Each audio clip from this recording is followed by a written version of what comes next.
सुनैना, इनका आपसी संबंध है।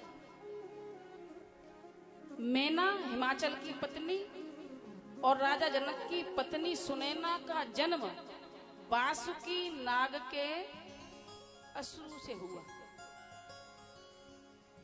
जब एक बार मैया भोलेनाथ का श्रृंगार कर रही थी तो उन्होंने बासुकी नाग को थोड़ा सा कसके बांध दिया।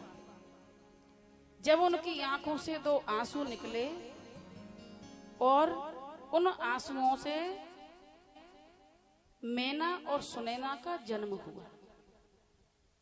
तो मैया पार्वती जब चलने लगी तो भगवान भोलेनाथ उनको कहां ले गए? शमशान में।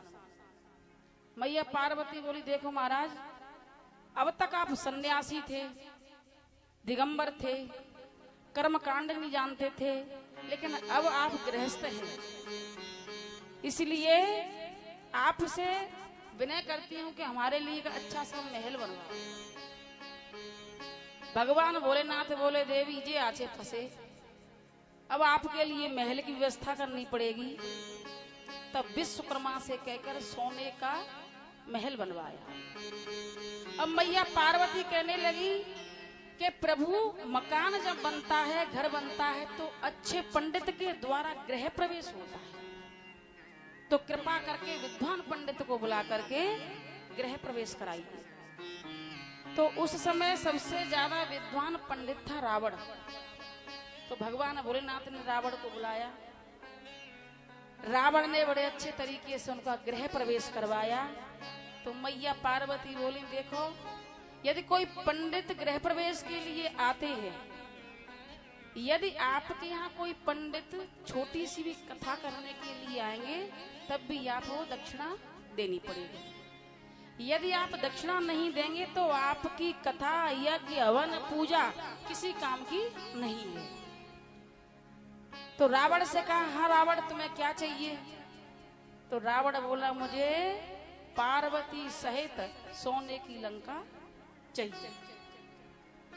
भगवान बोले, जी अच्छा मकान बनवाया हमने, अब बोले अब क्या करें बताइए।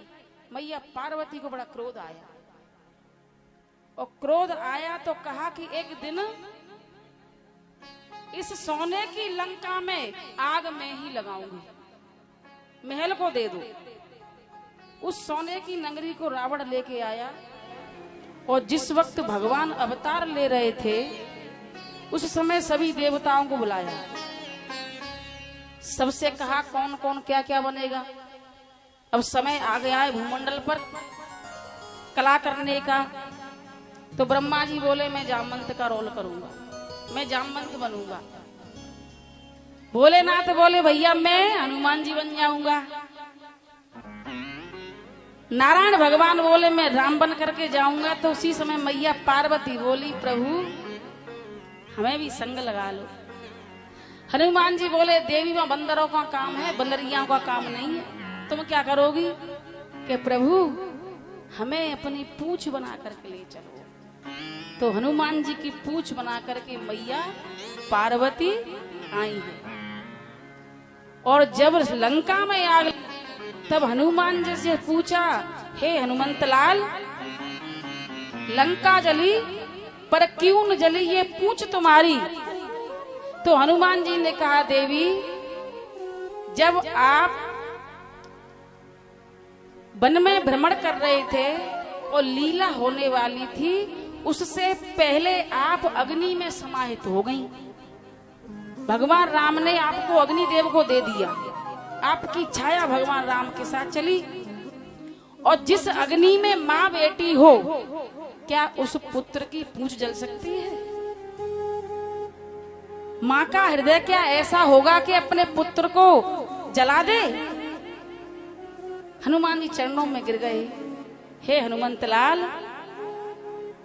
तेरे जैसा भक्त न हुआ है और न होगा। इस प्रकार श्री सुखदेव जी